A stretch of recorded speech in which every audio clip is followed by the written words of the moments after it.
Hi, everybody. Today is Monday, July 13, 2026, and our dear friend Larry Johnson is here with us. Welcome back, Larry. Thank you so much. Good to be with you, man. Yeah, I want to bring up the new map in the recent hours, in the last 2, 3 hours. We had Americans in the southern part of Iran. Look at the map, you see the targets. It's Bandar Kangan. In the port of Kangan is the port of Abbas, Bandar Abbas, or the just below Bandar Abbas, close to the Persian Gulf, close to the Strait of Hormuz, you see the Kish Island, the Syriac area, Jam, the city of Jam, the city of Jas. Going further to the east would be Konarak, which is part of the Sistan and Baluchistan. That state, that province, close to Pakistani border. So basically, what they're doing right now is attacking these, 7 cities or 7 areas in the southern part of Iran, which was totally, the pattern is somehow different from what we've seen last night. And here is what has happened last night.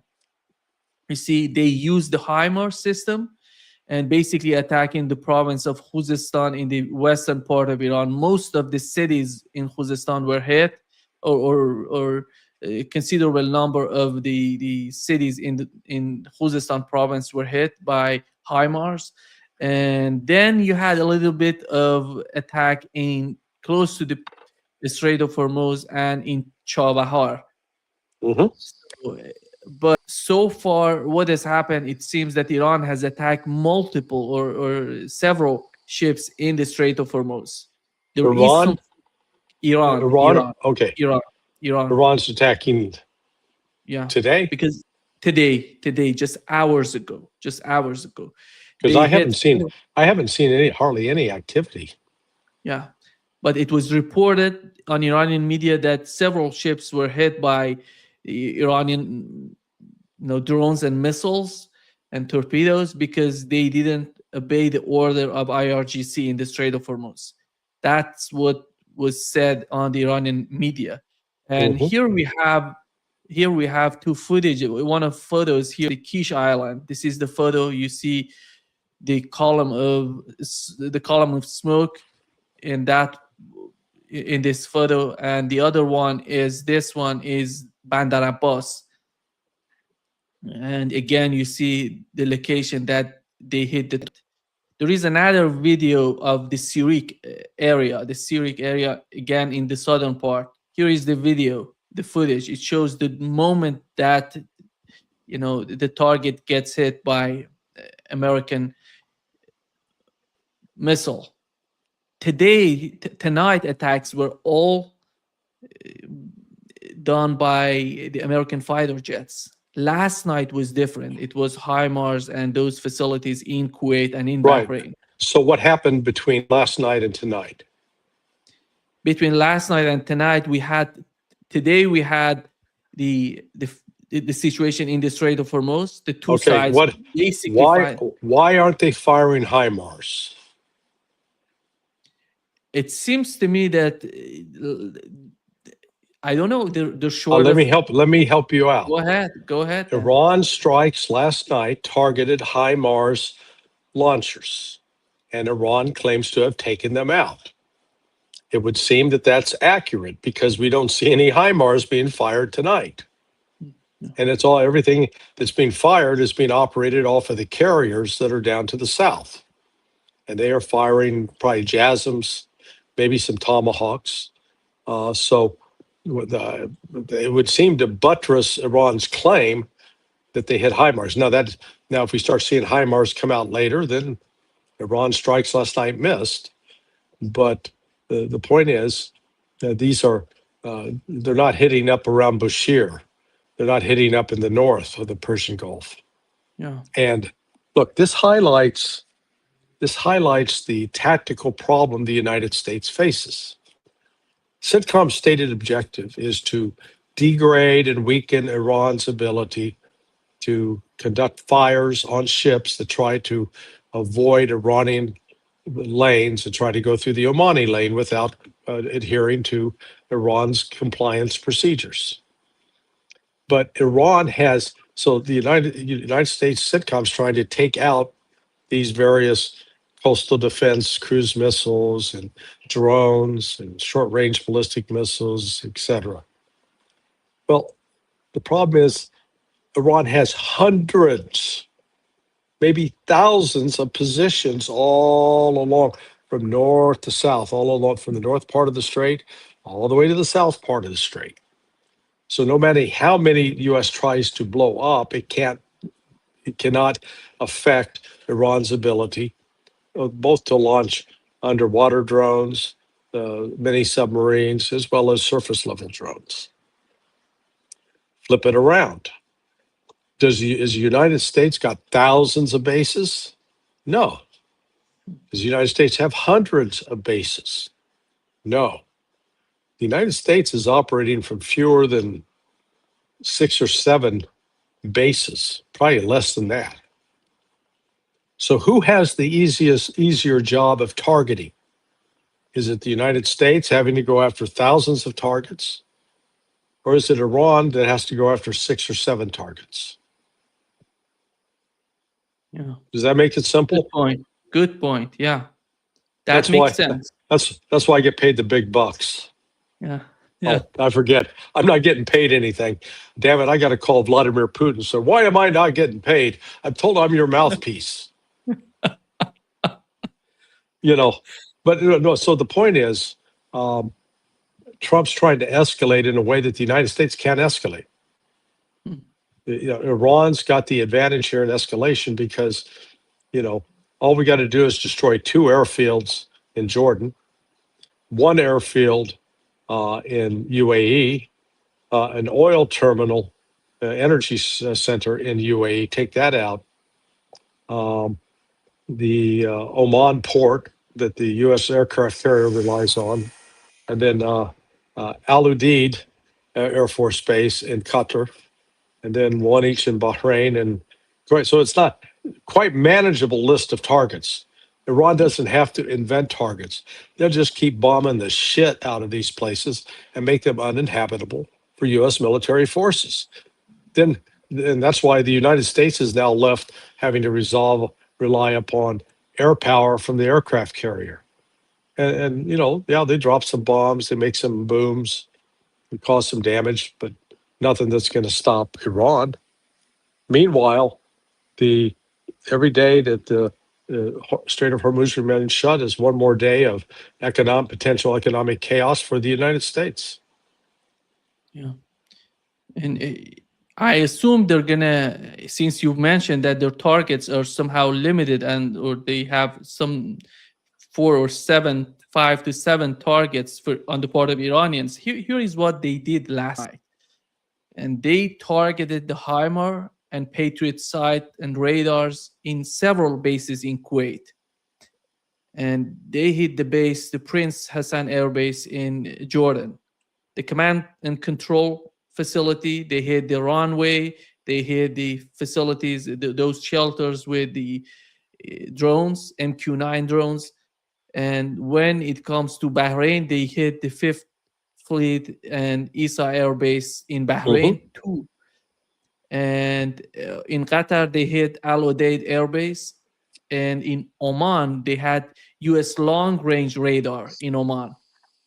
And the U.S. Navy logistics port of Dukm, Dukm or something like that in Oman. Dukm, yeah, Dukm in Oman. So 2 targets in Oman, which these 2 targets are new. And as you see on the map, they hit 2 cargo ships in the Strait of Hormuz last night. And these are the targets that I assume we're gonna see the same pattern on the part of Iranians tonight. What's your understanding of that? Well, understand when they destroy a radar, the United States just doesn't go, okay, go grab that radar off the shelf. Let's plug it back in. This is not plug and play, my friend. Once it's destroyed, you're screwed. How do you replace those? You don't. Not quickly. And so the more those are knocked out, it forces the United States to rely upon AWACS, And then the AWACS flying, they're at risk because they don't stay up forever. They have to come down to the ground, and Iran's going to target wherever they land, their home bases. So this is, again, you've got to, if the U.S. says our goal is to degrade Iran's ability to fire missiles and drones at ships, yeah, was good objective. Only one little problem. There are 1,000 fucking sites. Okay? Sorry, shouldn't swear. There are 1,000 sites. And, so we can be bombing until the middle of next year and not weaken Iran. Because every time you bomb it, Iran can rebuild it then. I mean, it's not like it's permanently destroyed. So, again, this is Trump. Trump has picked a fight that he can't win. And then they're going to be up against the economic costs because more air operations means more aviation fuel. More aviation fuel being used means less aviation fuel for the civilian side, because there is a limited supply of oil now that is used to make diesel and aviation fuel. And so that limited supply remains limited and decreasing. Yeah. Here is the new photo that came out, and it shows that Iran hit another vessel close to Oman. It's a vessel 40 nautical miles off the coast of Oman, was hit just moments ago by Iranians. This is the situation. I think, I don't know, would be Donald Trump today was talking about he's going to reimpose the blockade on Iranians. And it's going to be tomorrow at 8 p.m. It seems that local time, 8 p.m. local time, not East Coast or the time here in. So, what does he want to achieve with the new blockade? And again, getting back to the same old policies, what has changed so far that he feels that this time around going to be different? Well, it's not just the blockade. He's now going to charge a toll. Remember, he was all opposed to tolls when Iran was doing it, but by God, he's going to oppose them now. Hey, well, this is all about U.S. maybe able to make some money off of territorial waters that it has no ownership or authority over. Yeah, so Trump's just, he's sort of throwing Jello against the wall, seeing what sticks. Yeah, it's just, I'm unhappy to say that I was wrong. I thought that Trump, I was giving Trump the benefit of the doubt that sometime between last night and 8 a.m. On the East Coast this morning, Trump would have come out with some statement like, "Oh, okay, we've got good signs now from Iran. They're willing to talk, and so we're back on track." Well, he didn't do that.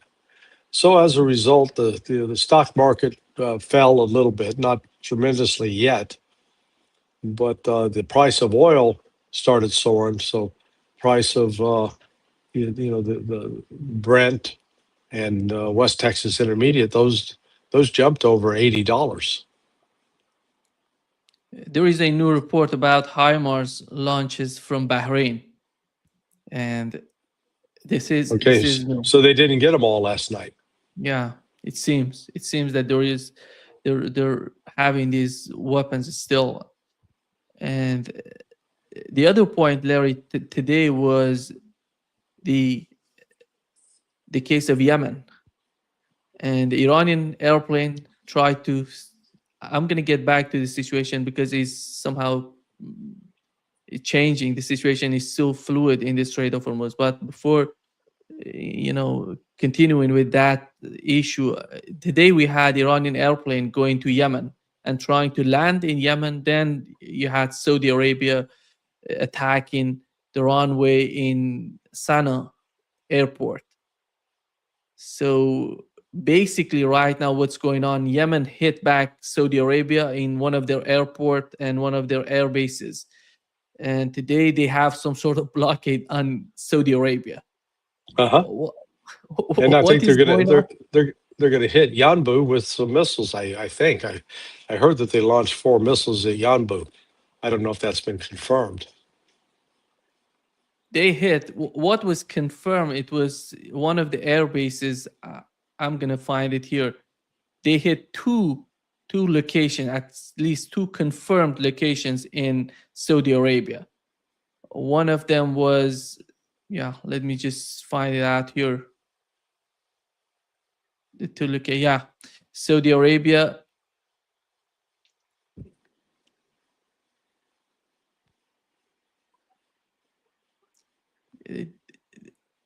These NOTAMs of Saudi Arabia, it says temporarily closing Abha International Airport. This is one of the locations that was hit. Saudi Arabia. How do you spell that? Abha. If I'm not mistaken, it's going to be What, Abha International. APHA? No, AB.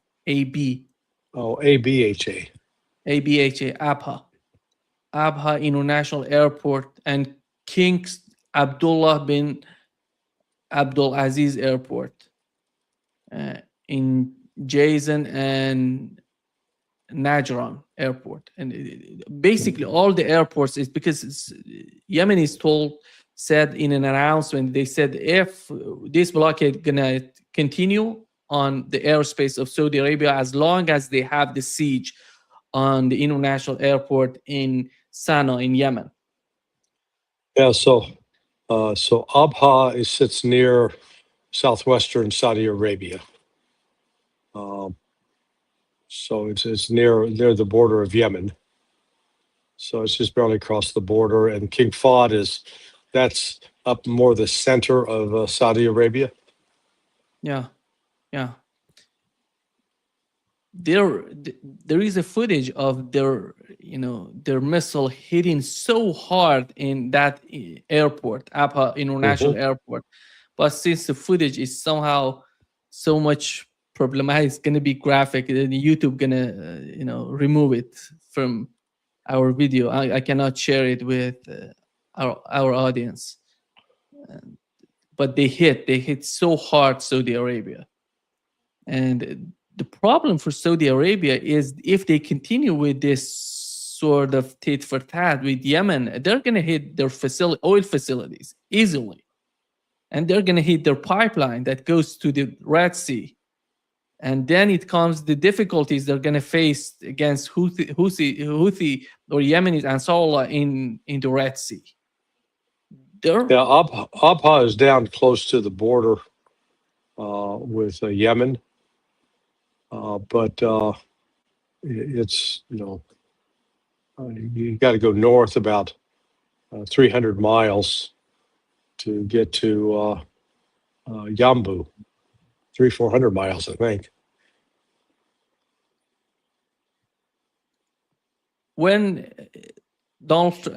I don't know if you saw the reaction of Iranian foreign minister to what Donald Trump said. He basically said, we're in charge of the Strait of Hormuz, and thanks to Donald Trump reminding us that whoever provides safety for the strait is going to be charging the vessels and tankers in the strait. And I'm not going to, he said remember when he was protesting that Iran was going to do that? Yeah.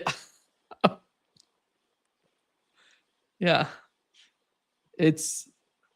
Let me just bring up the tweet of Iranian foreign minister, which was somehow, it says, POTUS is absolutely right. Whoever provides secure and safe passage of commercial vessels through the Strait of Hormuz should be compensated for this service. Iran has always been the guardian of this trade and will remain so forever. 20% is, of course, too much. We will be fair. Yeah, this is the reaction from the Iranian foreign minister to what Donald Trump said. I don't know if he seriously really think that he can charge the vessels 20%, and who's going to pay him? Right. And who's going to get out of the strait? Who's going to get in if there is the Iranian blockade in the strait? I agree. It's just, like I said, he's making it up as he goes along. Here, well, if Iran can do it, we can do it. Well, how are you going to track down those ships? You can't. Right now, the United States can't prevent any ships from going through the strait. They can try. Uh, they would have to. They'd have to start bombing and attacking foreign flag vessels, and without having any territorial right over that. He said the United States, Larry, is closing its embassy in Abu Dhabi in UAE, Mm-hmm. in United Arab Emirates, Yeah. and its consulate in Dubai as well.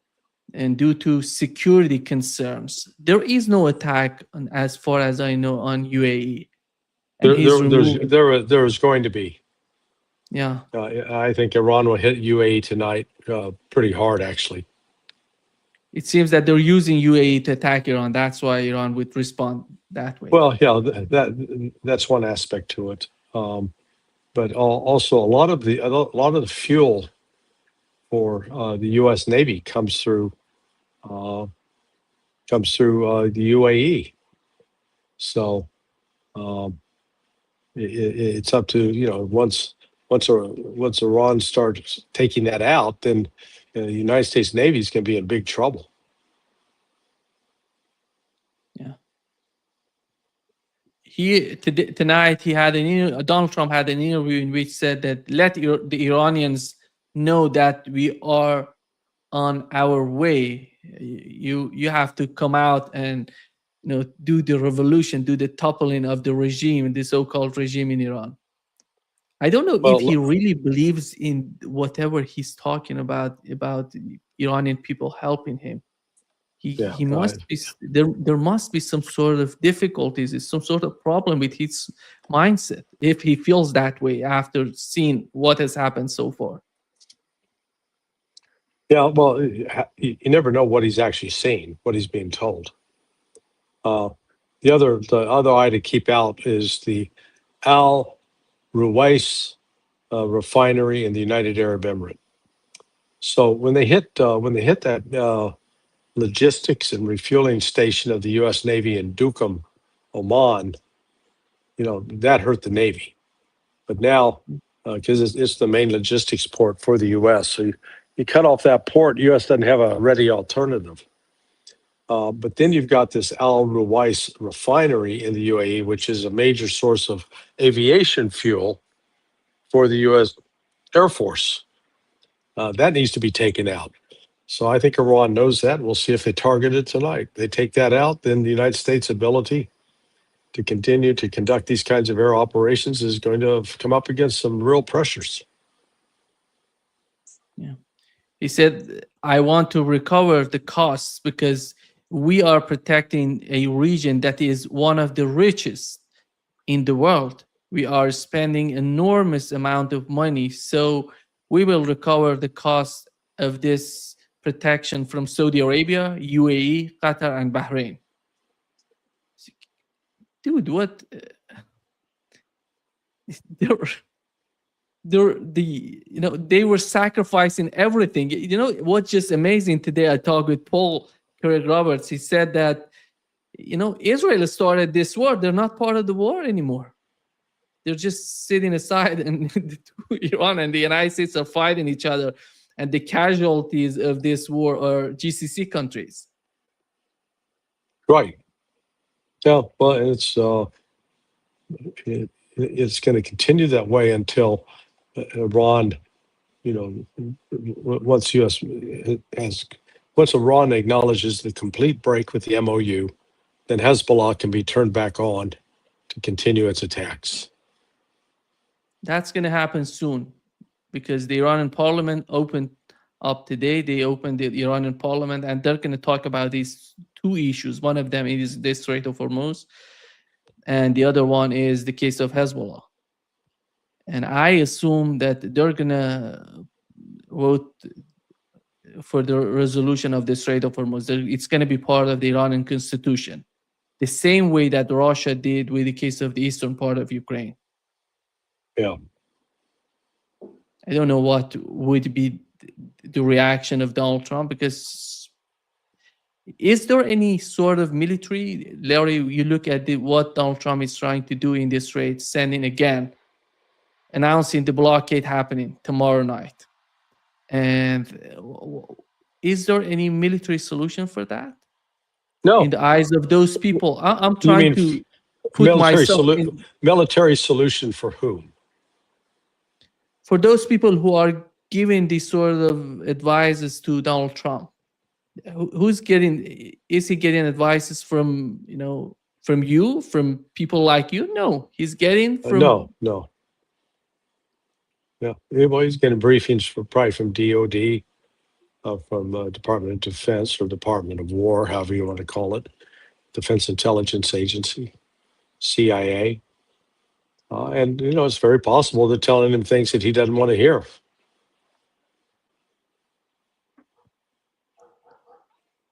Who's running the show, Larry, in Washington today? Is it Donald Trump? The guy is not Well, there. he gets the illusion of being in charge. He's got his chief of staff. She plays a role.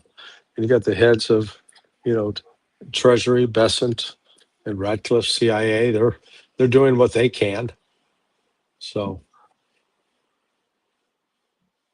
In my opinion, if Yemen decides to attack Saudi Arabia and the oil facilities, the pipeline, that would put tremendous pressure on the global economy and oil market, together with the Strait of Hormuz. How is right. that going to be perceived by Donald Trump and Americans? That's a big question.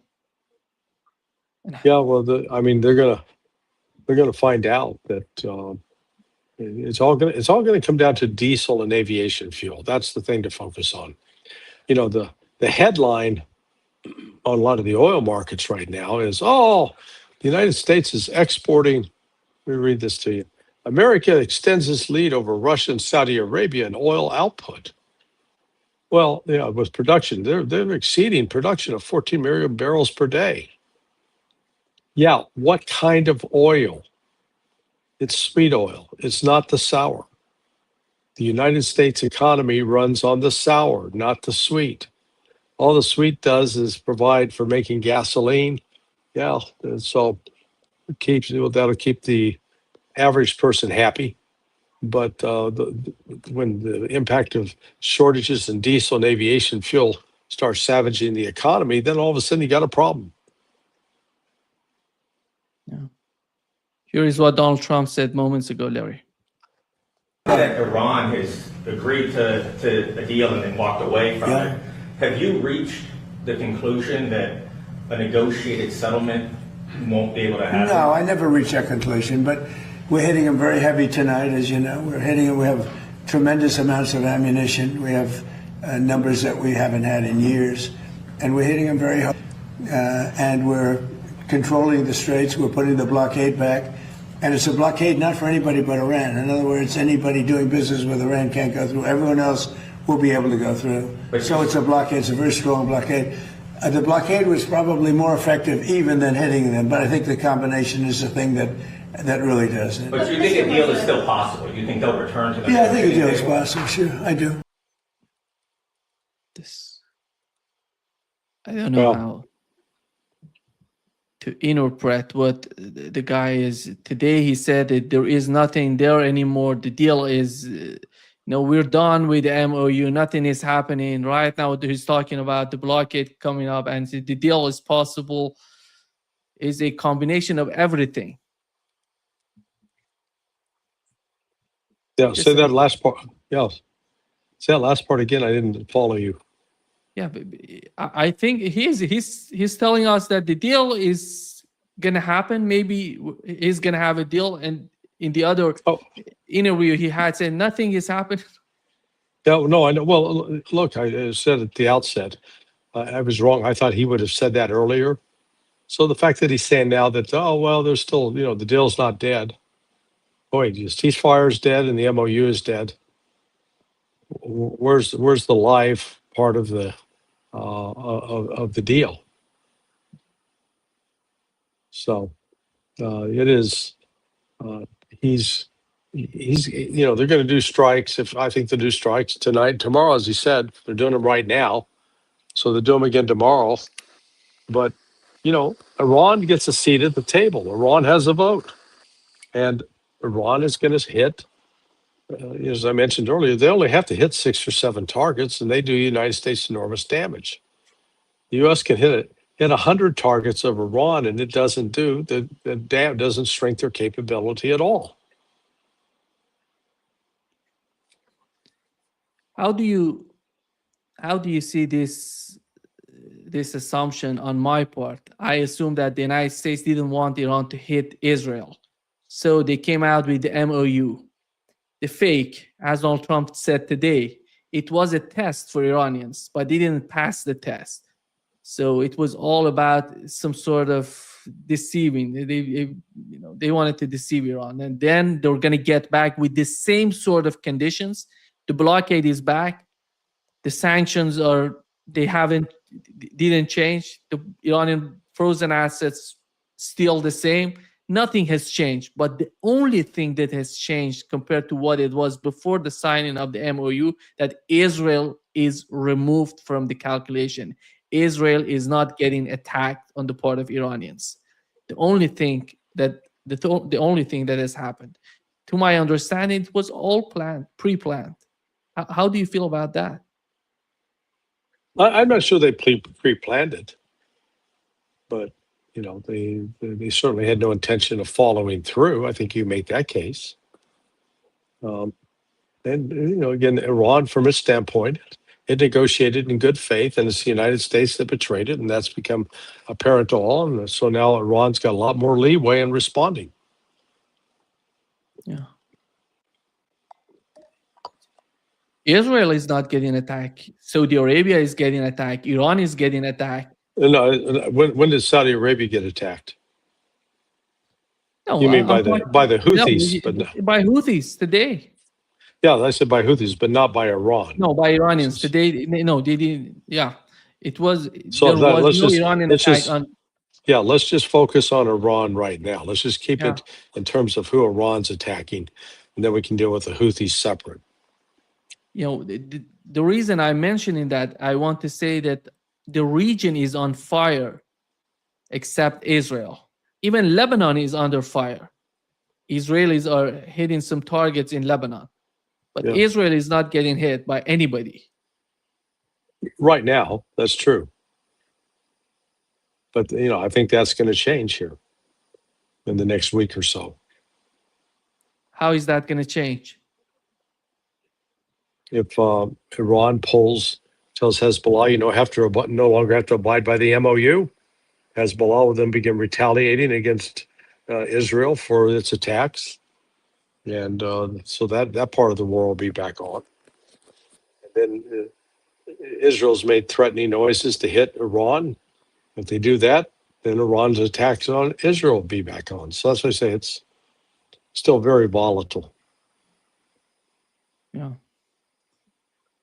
The other point is, if they get back to the war, one of the main objectives for Donald Trump would be the Iranian nuclear program and those 450 enriched uranium. Is that going to be a new operation on Iranian soil for that? Well, yeah, it very well could be. Again, despite the CNN article, piece you played at the outset, the reality remains that these facilities are buried deeply underground, and the United States does not have the weapons that can actually penetrate to that depth to really cause lasting damage. He said, Donald Trump in the video said that the ammunition are better, when it comes to the numbers they have right now, is better than before this war started. That's bullshit. I mean, it's just absolutely not. It's not true for the Tomahawk. It's not true for the JASSM. And both of those to be reproduced, they require a large number of rare earth minerals that China is sitting on and not selling to the United States. So the U.S. cannot go out and actually manufacture these missiles to replace what has been used. I was doing some research. We've talked about ATACMS and HIMARS. So the HIMARS actually, it's a launch vehicle. I didn't realize that. So it's a launch vehicle. It's not a rocket. It's not a munition. So when they say HIMARS, these missiles flying are not HIMARS. They're either ATACMS or what's called the GMLRS. But HIMARS is the system, is not the missile. Correct. Yeah. There, what is the stockpile? What is the situation with the stockpile of these ATACMS? We know that Ukraine used them a lot. I remember how many, every time we were talking about Ukraine using ATACMS against Russia. Yeah. I think the number I last saw was less than 3,000. Not a lot. And that's in the entire inventory of the Department of War, which means those have to be split between Germany and between EUCOM in Germany and INDOPACOM in Hawaii.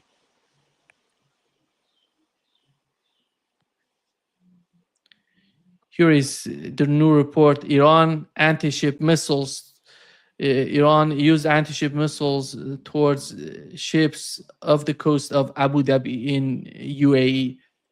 And the entire convoy of U.S. escorted commercial ships is being targeted. It seems that they're putting a lot of these ships and vessels in the Strait of Hormuz. They're trying to penetrate, the situation, the blockade, Iranian blockade in the strait. Right. Yeah. No, they're going out of. And hey, I just got the number for you. ATACMS missiles. Around 2,500. So, and that's for that's global. So you're supposed to have ATACMS with INDOPACOM and ATACMS in EUCOM. Well, if they're split equally, that means each has got like 800. And if they're firing dozens a night, every day that goes by, if they fired a dozen today, a dozen yesterday, a dozen the day before, all of a sudden that's 36 fewer. The numbers will keep going down. That's the problem the United States has. It's because all of these missiles that go, the ATACMS missiles and the missiles also for air defense, like the PAC-3, the THAAD, they all require rare earth minerals that we're not getting anymore from China, and we don't have ready stockpiles. Yeah. There is a new report on CNN, Larry, that according to a CSIS analysis cited by CNN, by the end of full-scale war in April, the Pentagon had expended, at least half of its THAAD ballistic missiles interceptors, nearly half of its Patriot interceptors, and around 30% of its Tomahawk land attack missiles. Mm-hmm. Yeah. Well, it'd be one thing if the United States had a system like Russia. Russia's got a built-in industrial system where they can, they use it up and they crank it out. They got more that gets cranked out every day.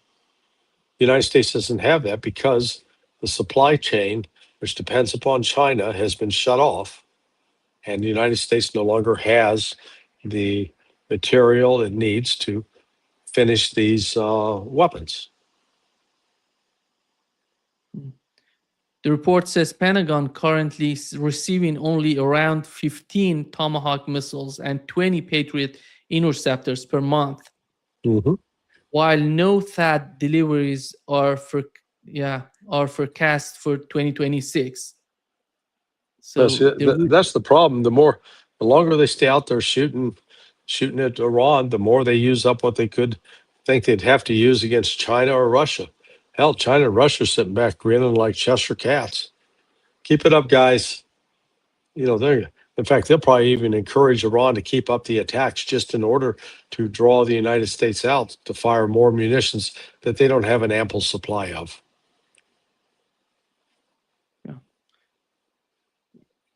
here it says that the prolonged operations against Iran could gradually erode deterrence against the rivals such as China and North Korea.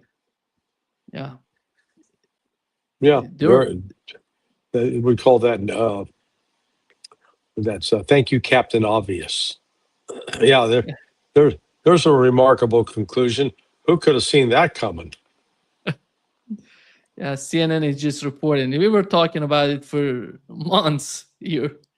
You were talking about it. Yeah. Yeah. Yeah. Larry, it seems that the attacks are happening in the strait. Again, I'm talking because it says the latest, it says that Iran is informing all the vessels not to penetrate this situation, not to penetrate the blockade in the strait. The fight is going on, and I think in the coming hours we're gonna have the Iranian attack. And the key, But reportedly, they've already launched some missiles. I don't know where they were headed, but they've already launched. yeah, but they didn't hit the targets yet. I saw Yeah. that. I'm just checking here to find what are the targets. Yeah, it says UAE confirmed 2 of its tankers were struck by Iran in the Strait of Hormuz, in killing 1 crew member and injuring multiple others. Mm-hmm. Here is what reported. The CENTCOM said at 4:45 p.m. Eastern today, the U.S. Central Command began launching the third consecutive night of strikes against Iran at the commander-in-chief's direction, Donald Trump. These strikes will continue imposing a heavy cost on Iranian forces and degrade their ability to attack innocent civilians and commercial shipping in the Strait of Hormuz. This is by CENTCOM. I have a simple. Go ahead. I just said that's why I commented earlier that, okay, how many sites are there along the Strait of Hormuz that the United States might have to bomb? And I'll say there are thousands. So the U.S. is going to run out of bombs at some point to go after all those targets, particularly if they're quickly repaired and put back into operation. It's getting. Larry, do you feel that somehow the situation going to get worse? We remember during the 40 days war, we didn't have Yemen joining the fight. And Israel was somehow involved in Lebanon, and they didn't that much participated in the initial days of war. They were part of the war, but as time went by, they somehow were more focused on Lebanon and less focused on Iran. How do you see the combination of forces right now? Wait, when you say worse for who?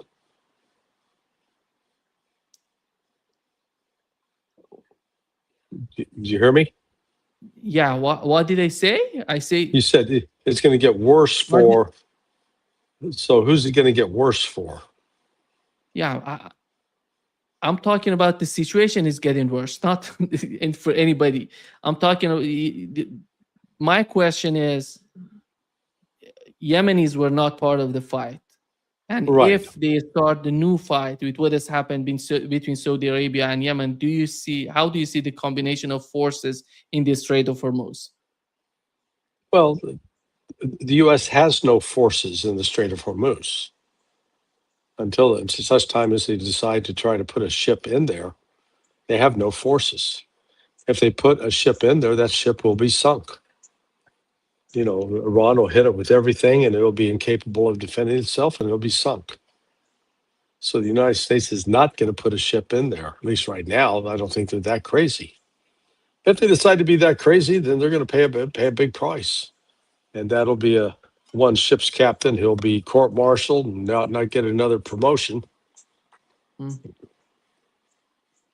So Iran is well positioned and has a multi-layered defense to attack any ship that's trying to pass through the strait without permission. They can get them at the start or they can get them at the end. They still are, in my opinion, they still are assessing the Iranian air defense system.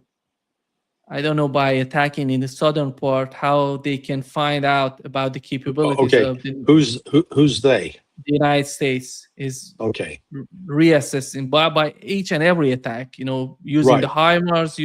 HIMARS are so difficult to be intercepted, if I'm not mistaken. yeah, Russia intercepted them. Hmm. So without a problem, actually.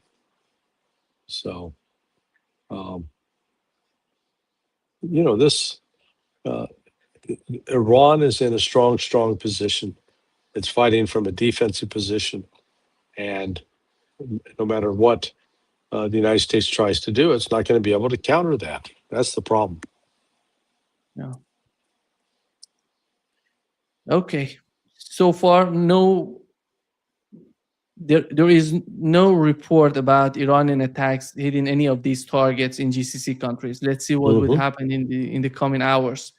Larry, thank you for being with us today, and see you tomorrow. All right, my friend. Same time, same bat station. Yeah, exactly. Okay. Exactly. Yeah, there will be. It's going to be deja vu all over again. I think tonight will look like last night, and you're going to see, Iran launched a number of massive strikes on a limited number of U.S. positions. So the U.S. is going to take more damage than Iran. That's the bottom line. Yeah. Okay. We'll talk tomorrow. See you, Larry. Talk to you tomorrow. All right, my friend. Hey, and by the way, well done on the shirt. Thank you. It was a little late in coming, but you redeemed yourself. See you, Larry. Okay. Bye.